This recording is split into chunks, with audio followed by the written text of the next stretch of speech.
Мына дүниені нұрға бөлеші, қайғымыңды жүректен сүртеші. Әр пендеңнің тілегін қабыл етіп, сабыр менен иманға жетелеші. Я Алла, анарды жылатпа, әкелерді мұң айтып қаратпа.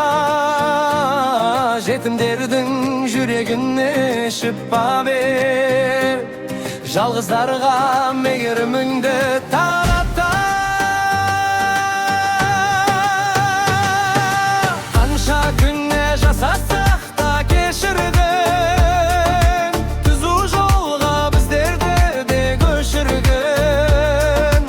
Әр дұғамыз көкке жетіп қабыл боп, берекеңмен өмірімізді өсіргін.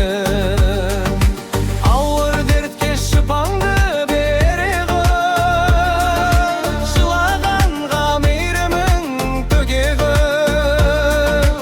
Үміт үзген жүректерге күш беріп, қараңғыны жарық нұрға бөлегін.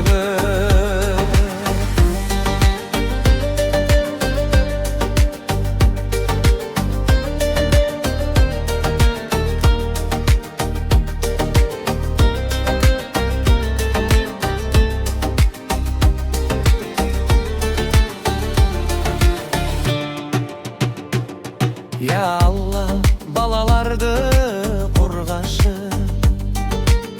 ата-анам аман болсын әрқашан. Бұл өмірде бір-бірімізді сыйлатып, махаббат пен тыныштықты жалғашы. Әр сәждеде көзден аққан жас үшін, әр дұғада айтқан үміт сыр үшін. Жұмақ нәсіп ете көр біздерге,